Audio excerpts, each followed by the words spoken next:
Let us continue to learn about the Oracle query languages. In our previous class, we talked about that the query languages consist several groups of the operations. Starting with the unary relational operations, we talk about the most basic select, from, and where. To refresh your memories, let us take a look of an example introduced in the class so that you will know how would you able to combine the select from where with those and, or, as well as the parentheses together. So here is the example provided by the book.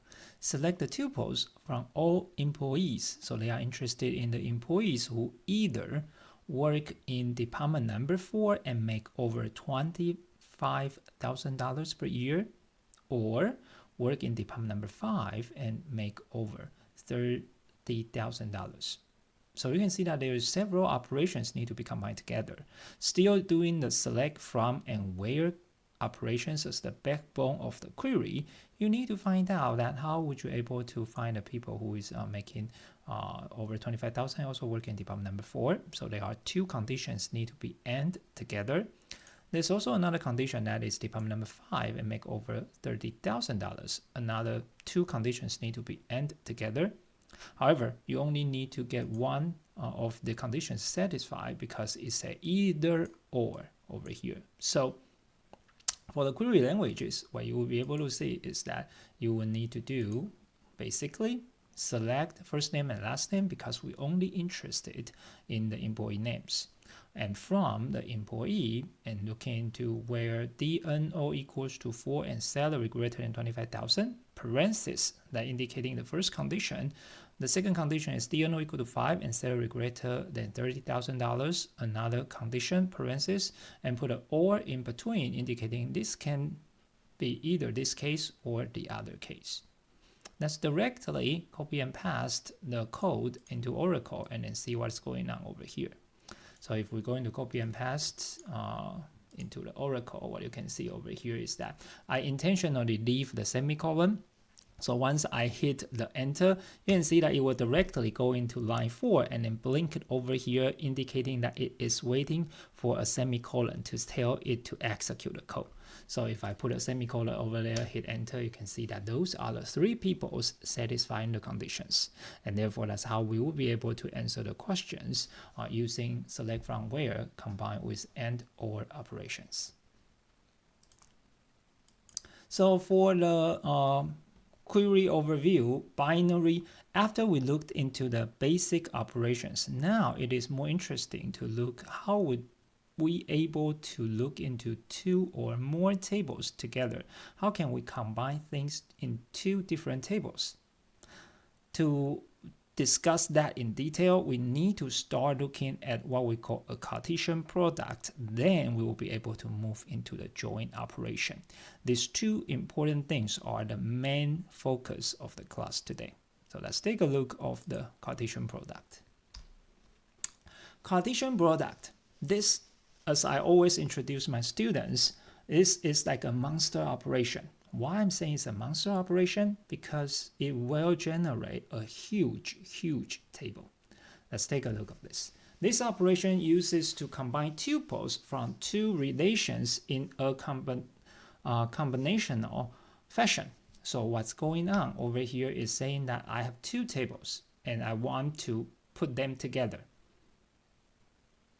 So we have one table indicating is a R table, the other table is the S table.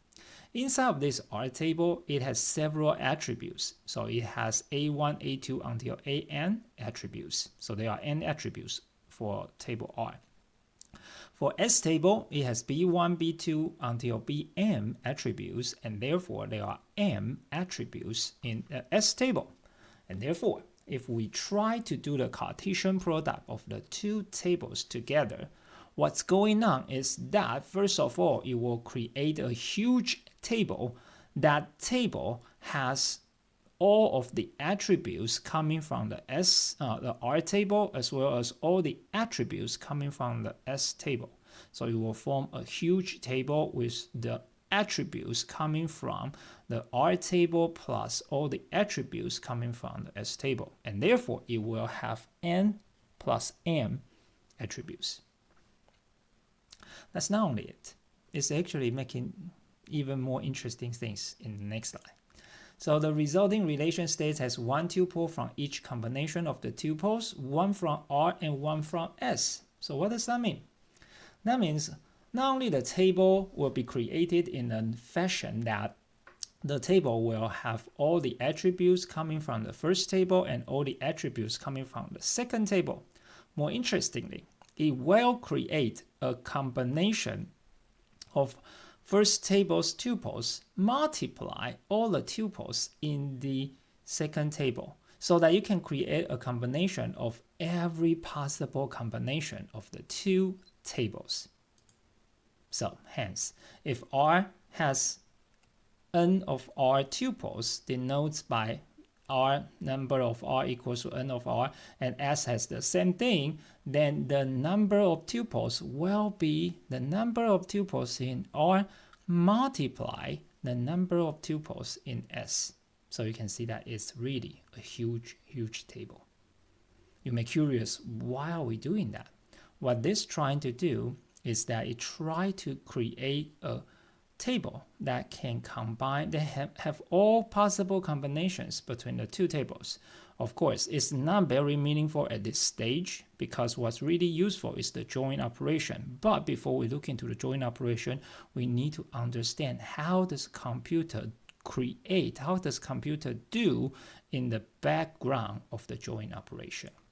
So the two operands do not have to be type compatible because it simply tries to create all possible combinations of the two tables mixed together. So think about this.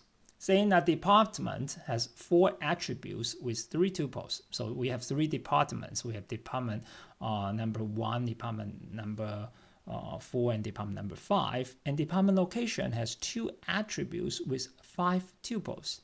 Think about this. If we try to do a Cartesian product between the two tables, department and department locations, first of all, how many attributes does the new table will have? So the new table will have 4 plus 2 attributes.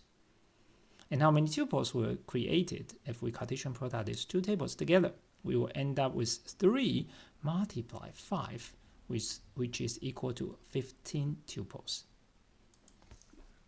So this is the tables I'm looking at. So if we focus on department as well as the department locations, you can see that we have 3 tuples with 4 attributes for the department.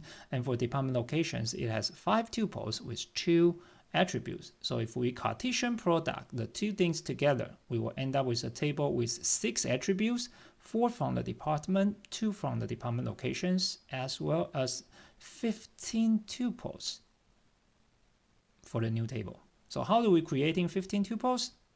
What it will do is that it will have research and then append the first row of the department locations. Then you will go into administration, append these 2 informations in back of it. Headquarters, append the first tuple from department locations in back of it. And then you will repeat the whole process. Research, append with the second table, second tuple. Administration, append with second tuple of the department locations. Headquarters will append second tuple of the department locations, and you will keep doing that.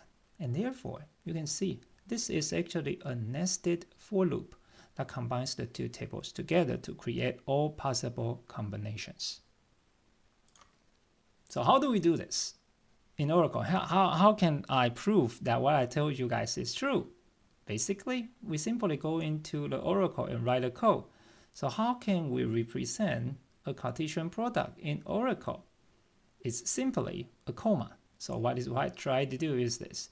When we try to do the Cartesian product, that's what we just said, department locations, if we want to Cartesian product them together, we simply put 2 table names in the from part, because from is indicating which table that you want to work with, and then separate that by a comma, then it will generate a Cartesian product already.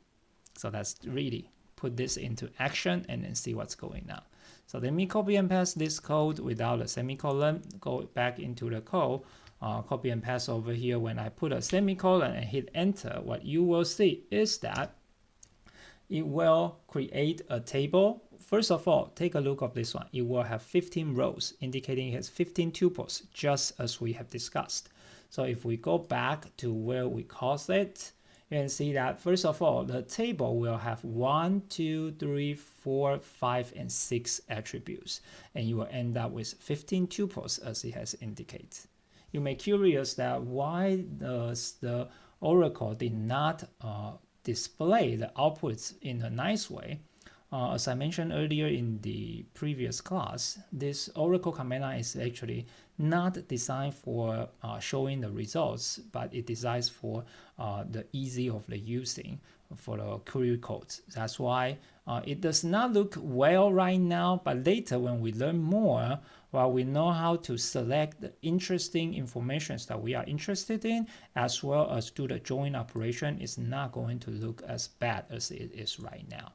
And therefore, you can see that it is really creating a Cartesian product by simply go in here and then use the comma, and so that we will be able to do a Cartesian product already. Let's take a look a little bit more information as well as the examples, and then we will move into how can we make that useful. So here is the question I want to ask you guys, and I want you to think about this. If a Cartesian product dependence with employee, the result will be how many attributes and how many tuples will be generated.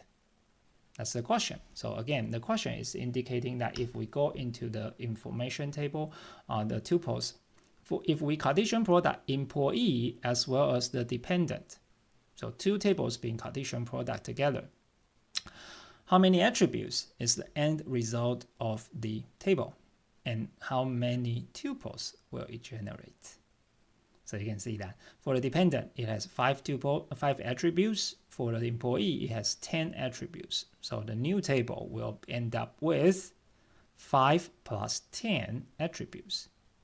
How many tuples will it generate? We have 7 over here, and we have 8 employees over here. So it will end up with a 7 multiply 8 equal to 56 tuples. So obviously, it's going to be a huge table, and therefore, and see that it will end up with 15 attributes as well as 8 multiplied 7 tuples. So it is going to be a big table for us to see. Therefore, again, if we want to do the real operations, we can really operate that. So take a look at this. If we go back to Oracle and then we select star from dependent as well as the employee, hit a semicolon over here, it first of all will end up with 50 tuples. That's what we have C, and the table will end up with 15 attributes over there. So you can see that this is actually end up with a large table that we have C over here. The question is, how can we make that useful? So if we try to Cartesian product the dependent with the employee table, what kind of things can we find it out? The answer is this. Take a look of the dependent table. Obviously, this is a weak entity. It has the ESSN indicating that who is the employee that this dependent depends on. So saying that, I want to find out what's the name of the employee that this dependent depends on. So obviously, if we look into this table, we cannot know the name of this employee, because all I know is this employee has a social security number 333445555. If you are, as a human, look into this table, you will be able to find that person is Franklin Wong. But because we use this information to map with that information, so we can have the people's name being searched out over here. Now, think about this. How does computer be able to know that? So what computer would do is this. It will do a Cartesian product between dependent and employee. So every single one of these, first of all, will append John Smith to the end of it.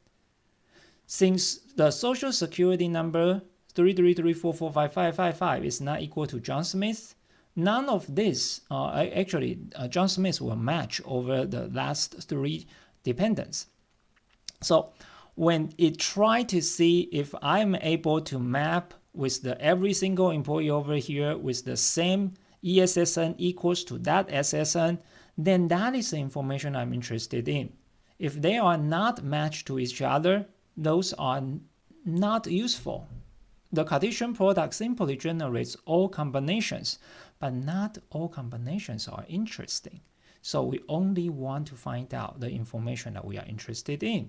So you can see that in the first iteration, every single dependent here will append with John Smith and with the social security number another 10 attributes in back of it. So only when ESSN equals to SSN that we have appended, then that is the information we want to keep. Otherwise, we want to filter them out. And therefore, you can see that John Smith will be able to map with these 3 persons. So we will know that Michael, Alice, and Elizabeth are dependents of John Smith. Then others, since John Smith is not the employee that depends on, then they will be filtered out. Next, we will map with the next one, Franklin Wang. So we will have all of the information appended in back of each one. Since first 3 dependents has mapped the same social security number over there, then we will know that they are mapping the employees that we are interested in, while others, Abner mapping with Franklin Wang is not a match. Michael is not mapped with Franklin Wang, nor Alice or Elizabeth. So this process will keep going, and we only want to keep the ESSN of dependent equals to SSN of the employee. So that is how we will be able to make it useful. And therefore, you can see that while we do select star from dependent and employee, if we have a semicolon over here, we'll end up with a big table, and many of those information are not useful. So what we want to add is saying that where ESSN equals to SSN. So what it will do is that it will end up still a table with 5 plus 10 attributes. The number of attributes is not changed since we do select star. So it will still end up with 15 attributes, but only 7 tuples, which ESSN of dependent matches employee SSN. And that is actually the idea of the join operation. So basically, this operation is acting like appending corresponding employee information to each dependent. Let's take a look of how this is going to work. So if I copy and paste this code over here, and when we hit enter, first of all, you can see that 7 tuples is really created. And if we go back to where we cause it, you can see that this table will have still 15 attributes over here, but everyone, so you can see that Elizabeth will have all of the information, and then it will be able to map with the John Smith over here, because they have the same social ESSN equals to the social security number of the employee over here. And it's the same thing for the next one. Just say Elizabeth, you have this is the person who as the employee will map with this person. So it is going to John Smith is appended to the Elizabeth information. So that is how we will be able to make Cartesian product useful. So finally, let's take a look of the another example, which is still doing the same thing. We saying that we try to Cartesian product department and department locations. We already know that it will end up with a table with a lot of information that are not very interested. So how can we make that useful? Again, department, take a look of this table. Department is here and department locations is here. So this try to store what departments located in what city. If we only look into this table, you can see that department number 5 located in Bellaire, Sugar Land, and Houston. Saying that we want not only department number 5 information, I want the name of the department. By looking into this table, department locations, you cannot find the name of the department. And usually name of the department is something that we know about. Just like social security number, you probably don't know your best friend's social security number, but you know the name of your friend. So we need to join these 2 tables together so that we will be able to map, say, 5 Bellaire, and then be able to map the 5 research department department number, 5 manager social security number, and manager start date, be able to append those informations in back of each tuples that we have. And therefore, that's how we will be able to find the information that we are interested in. And that's how we would be able to do select star from department and department locations. So we will Cartesian those two tables together. And now we need to set up our where condition. And you can see this where condition is a bit longer. Why is that? Because department number with the key attribute is using the D number. And department locations is also use D number as part of its primary key, and that's actually forming the foreign keys to link each other together. So if we say D number equal to D number, Oracle will get confused. It will not be able to understand which D number are you talking about. And that's why when the names are the same, we need to provide department.D number equals to department locations.D number. Take a look of the previous one. In the previous slide, you see ESSN equal to SSN because ESSN is the attribute in the dependent and SSN is the attribute in the employee. They are having different names, so Oracle can identify that. Of course, you can still write dependent.ESSN equals to employee.SSN over here to make it more specific, but it's actually doing the same thing. And therefore, like I said, for the department and department locations, because they both using the number over there, and that's why you need to provide a little bit more details to make sure that Oracle understands it. And therefore, you can see that if we try to execute the code over here, we will be able to find the informations that we are interested in. So let me try to do that. So if I hit copy and paste the code and hit semicolon over here, what you can see is that we will end up with only 5 tuples, and we have headquarters, department number 1, manager, as well as starting date, and then you will say that D number, which is coming from the department location table, Houston. So you will know headquarters located in Houston, administration located in Stafford, research located in Blair, research located in Houston, research located in Sugar Land. And that is how we will be able to make Cartesian product useful by adding a where condition.